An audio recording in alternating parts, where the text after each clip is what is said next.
Ancient Egypt's obsession with fragrance. Picture yourself waking up in ancient Egypt around 3,500 years ago. The sun is just beginning to rise over the Nile. The air is still cool. Palm trees sway gently in the distance. Birds call from the riverbanks. It feels peaceful. But if you happen to be the pharaoh, the most powerful person in the land, your day is about to begin in a very different way from everyone else's. Before discussing politics, before hearing reports from officials, and before giving orders to armies, there is one very important problem that must be handled. You need to smell nice. This may sound a little funny today. After all, most people don't think of perfume as a matter of national importance. But in ancient Egypt, fragrance was serious business. In fact, the Egyptians loved pleasant smells so much that they connected them with the gods themselves. To smell good was not just about comfort. It was about purity, power, and even holiness. And no one was expected to smell better than the pharaoh. Now, let's be fair to the Egyptians. They lived in a hot climate. Summers could be extremely warm. There was no air conditioning. There were no electric fans. There was certainly no modern deodorant waiting on a bathroom shelf. So they became experts at creating wonderful scents. The royal palace was filled with perfumes, oils, incense, and fragrant plants. Sweet smells drifted through halls and chambers throughout the day. Visitors entering the palace would not simply see luxury. They would smell it. Many perfumes were made from flowers, herbs, spices, and tree resins gathered from across Egypt and neighboring lands. Some ingredients were incredibly expensive. Others had to travel hundreds of miles before reaching the royal court. A single bottle of fine perfume could be treated almost like treasure. And when you are pharaoh, only the best will do. Each morning, servants helped prepare the ruler for the day ahead. This was not a quick process. Royal attendants carefully washed the pharaoh. Perfumed oils were rubbed onto the skin. Hair and wigs were arranged. Jewelry was placed in position. Every detail mattered. Imagine having an entire team whose main job is making sure you never have a bad smell. That is a level of luxury most of us can only dream about. Or perhaps fear. After all, it would be quite stressful knowing an entire staff is silently judging your scent choices. One of the most unusual things worn by wealthy Egyptians was something called a perfume cone. If you've ever seen paintings from ancient Egypt, you may have noticed what looks like a small cone sitting on top of someone's head. For many years, historians debated whether these cones were real or simply artistic symbols. Today, evidence suggests they were indeed used in some form. The cone was made from scented waxes and oils. As the day grew warmer, the cone slowly melted. Now, before you imagine melted wax dripping dramatically into someone's eyes, the reality was probably much more controlled than that. The purpose was to release fragrance gradually throughout the day. In other words, ancient Egypt may have invented a very early version of a wearable air freshener.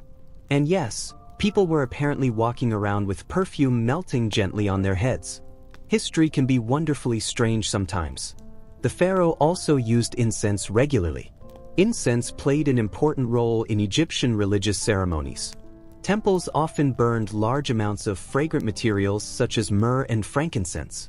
The smoke filled sacred spaces with pleasant aromas.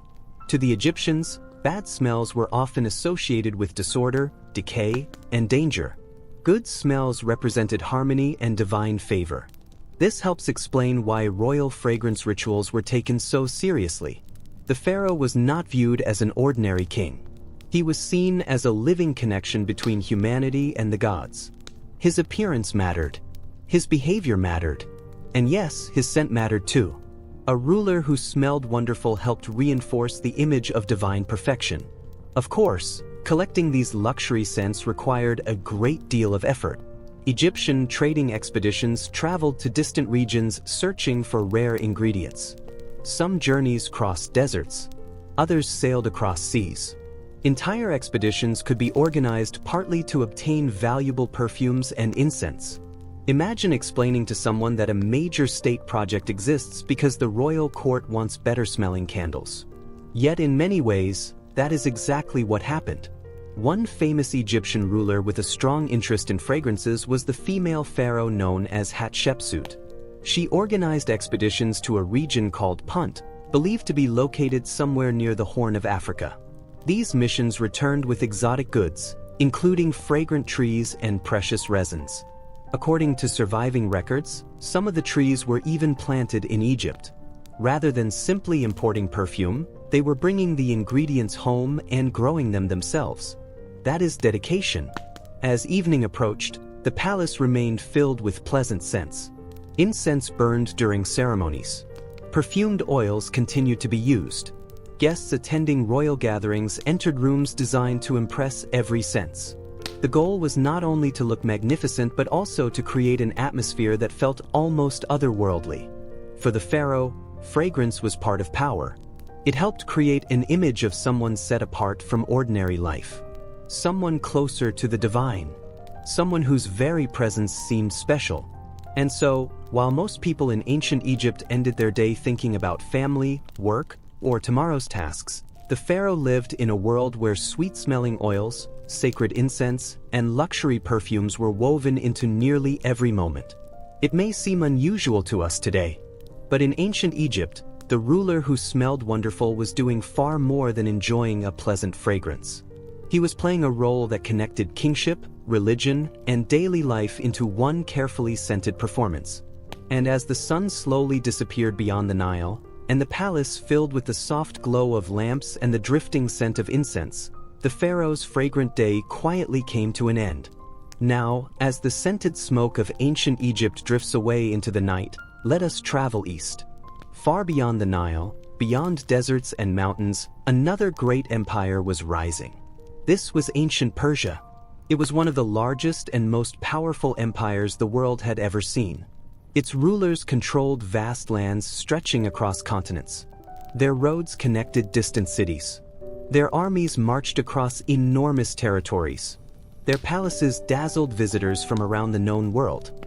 And yet, among all their achievements, there was one royal matter that demanded an almost surprising amount of attention: the king's beard. The fate of empires might hang in the balance. Governors might be waiting for instructions. Foreign ambassadors might be arriving with urgent messages. But first, the royal beard needed to look absolutely perfect. To modern eyes, this may seem a little amusing. After all, most people today can trim a beard in a few minutes and move on with their day. But in ancient Persia, a king's beard was much more than facial hair. It was a symbol, a statement, a carefully crafted display of power and authority. If you look at surviving carvings from the Persian Empire, one thing becomes immediately clear. The kings had magnificent beards. Not ordinary beards. Not, "I forgot to shave this week" beards. These were masterpieces. Every curl appears carefully arranged. Every section looks neat and organized. The beards almost resemble works of art carved from stone. And in many ways, they were. Persian rulers believed appearance mattered greatly. A king represented the empire itself. His clothing reflected wealth. His posture reflected confidence. And his beard reflected dignity. A poorly maintained beard would have been unthinkable. Imagine showing up to an important royal ceremony looking messy. The court would probably react as if you had arrived wearing muddy sandals and carrying a goat under your arm. Presentation was everything. Each morning, royal attendants helped prepare the king for the day ahead. This process could take quite some time. Servants carefully washed and groomed the ruler. Special oils were applied to the beard. Combs were used. The hair was arranged into elegant patterns. Sometimes the beard was curled into elaborate shapes that demonstrated both status and refinement. In fact, some historians believe that the famous curled appearance seen in Persian artwork may have required heated tools or other grooming techniques to achieve. Imagine waking up every morning knowing your facial hair requires a team meeting. That was royal life. The oils used in beard care were often luxurious. Persia had access to valuable perfumes and fragrances from across its vast territories. These scented oils helped keep hair soft while also creating pleasant aromas. Once again, we see a familiar theme among ancient rulers. Looking powerful was important. Smelling powerful was apparently important too. The royal court was filled with specialists whose jobs focused on appearance. Some cared for clothing. Others handled jewelry. and some likely spent much of their careers helping maintain the king's carefully groomed image. This was not vanity in the modern sense. At least not entirely. Royal appearance carried political meaning. When subjects saw their ruler, they expected to see perfection. A magnificent beard helped create that impression. It suggested wisdom, maturity, strength, and stability.